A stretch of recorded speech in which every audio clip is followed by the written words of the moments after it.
Years ago, me, my family, and family friends would go camping at some cabins in Lake Placid, New York.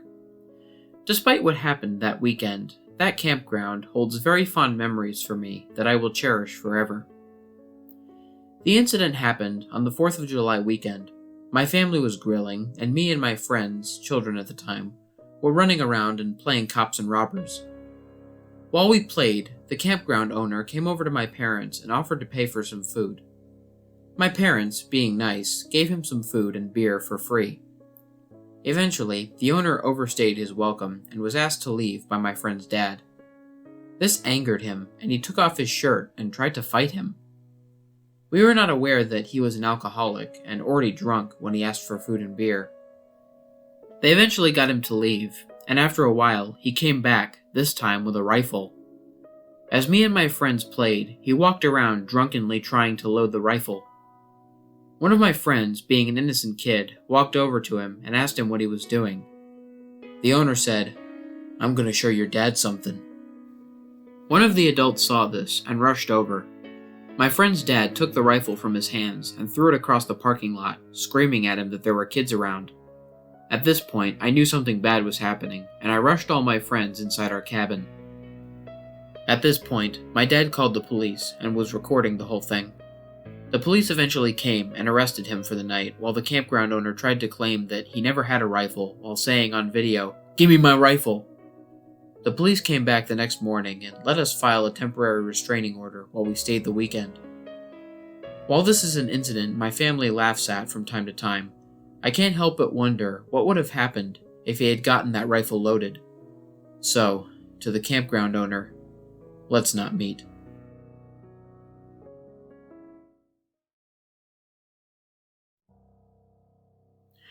This may be a ramble of thoughts, but after recently stumbling onto this sub, I finally found a place where I could offer something that my family and I experienced a few years ago.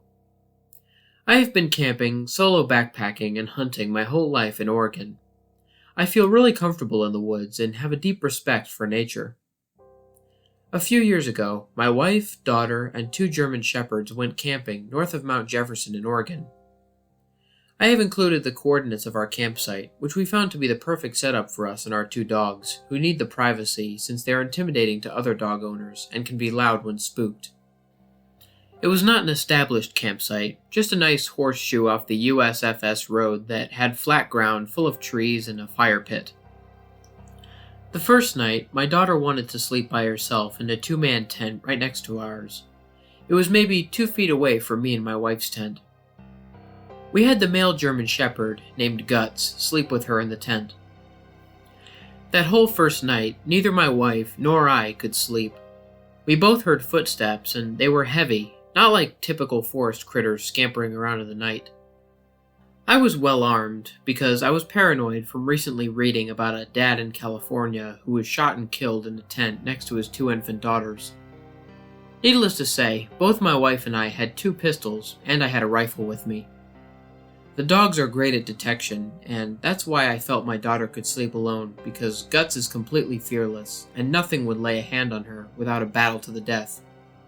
All in all, nothing but bad vibes and loud footsteps occurred that night, which I ultimately decided was a deer or maybe some elk. Day 2, morning. We go for a walk down the road, and maybe 300 feet away, see the circled area in the photo. I see an abandoned road where a rusted gate post, the gate being missing, was covered in vegetation. Something of blue color caught my eye, and Guts immediately takes off, running down this abandoned road. My heart begins to race, because I think it's another family camping like us, and he's going to get himself shot or scare some innocent people to death. I chase after him as fast as I can, and the rest follow. He stops after 20 feet into the road, and we have covered just enough distance to see that there is nobody there, and something is off about this site. I yell, "Hello, is anyone there? Sorry about the dog." No response. My curiosity gets the best of me, and I have to see what the site conditions are. As I get closer, I know something's wrong. It had all the necessities for a campsite, including a cooler, propane burner, tent, blankets, folding table, but every single item has been completely destroyed, smashed, and torn from what appeared to be claw marks. We all walked around in circles, puzzled why anyone would leave all their camping gear behind, including an expensive REI tent. I figured the only logical explanation was that whoever was there left in a hurry, and that animals got to the rest. As the afternoon rolls in, me and my daughter are playing bocce ball at the campsite, and my wife goes walking maybe 70 feet north to do her business. I don't have direct line of sight on her, but all of a sudden I see Guts make a mad dash straight towards her. Normally, he would always be with me unless he is called over, and she didn't call for him. His speed and focus caught my attention, and I knew something weird was happening. I ran over there, and my wife starts jogging at me, and I immediately draw my pistol. Guts has completely continued running into the forest, another 100 feet before I call him, and he stopped. My other dog, Leah, who never misses the opportunity to be the pack leader, is not taking point. I've had her for 7 years now, and this was the first time in her life she refused to leave my daughter's side. Her hair was fully raised, and she was attached to us at the hip. Again, anytime we hike or play, Leah is up front bossing everything in her path, and pauses to look to see where we are, and continues. I asked my wife what happened, and she said, "I was trying to do my business, and all of a sudden, I felt all my hairs raise.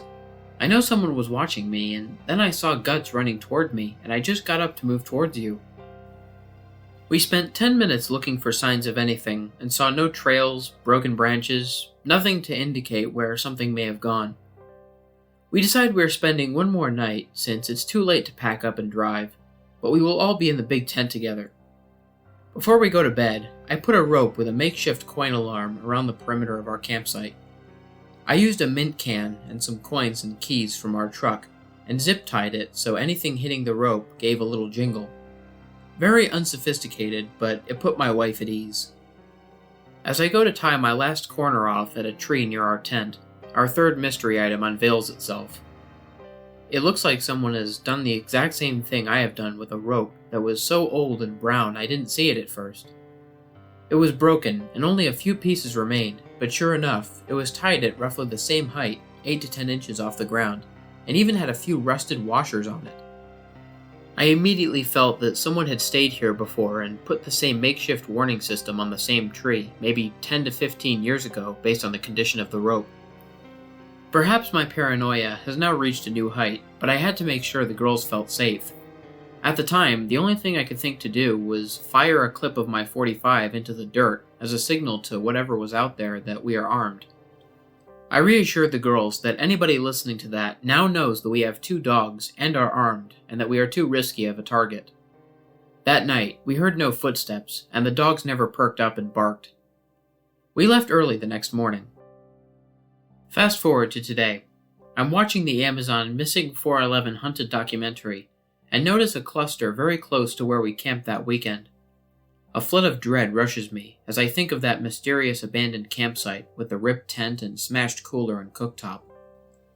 We have been camping since and have enjoyed the beauty of the Northwest, but there was something there at that place that possibly took or harmed someone else less than 300 feet away from where we camped, and we all thank our lucky stars that Guts was doing his thing so well that afternoon.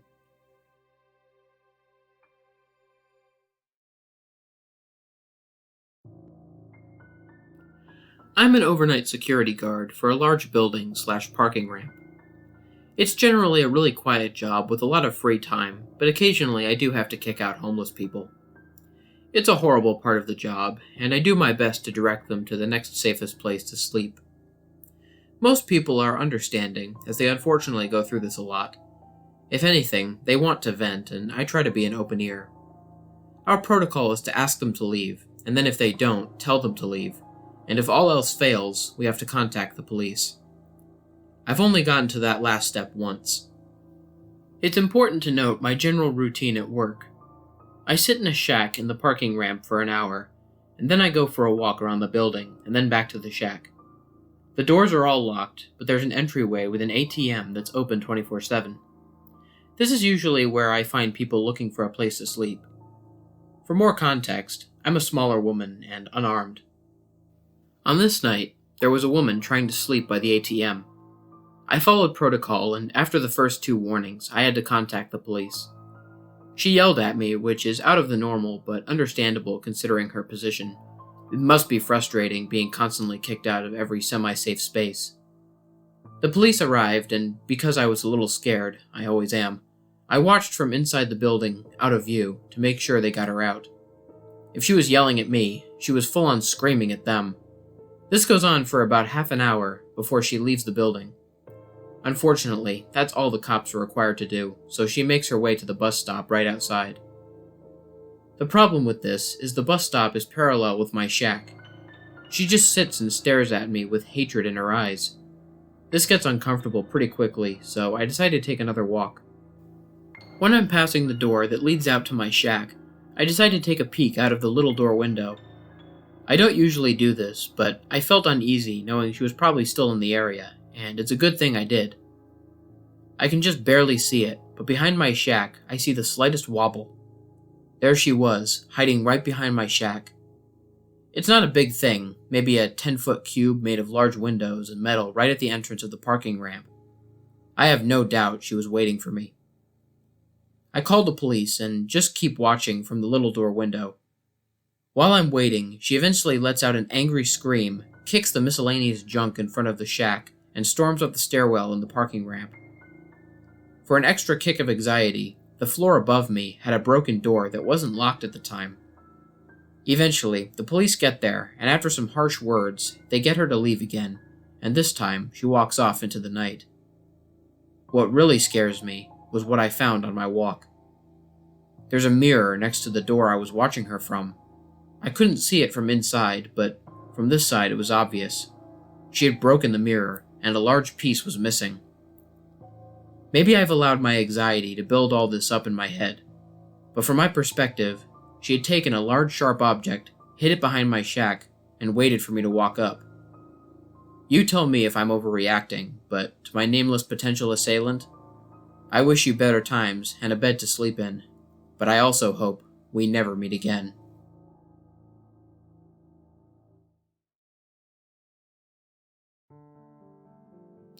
What's up, everybody? This is the Lone Wolf here. Thank you so much for listening. I hope you guys enjoyed these 3 stories. I want to give a big thank you to all the Redditors who allowed me to read their stories in this video. There will be links to each individual Reddit post in the description below for those of you who want to read them. If you're new to my channel, please consider liking, sharing, and subscribing if you enjoyed my narrations. Hit that bell for notifications and join the Lone Wolf Pack. If you guys want to send me a message or maybe a personal scary story that you would like me to read, there will be a link to my email account and my Twitter account in the description below. There will also be links in the description for the music artists that I used in this video, as well as the individual tracks that I used in case you're interested in the music. And last but not least, if any of you guys have any ideas or tips for me to make my channel better, please leave me a comment or send me a personal message. Until next time, stay spooky. And remember, the hunt begins when the moon is full. Sweet dreams.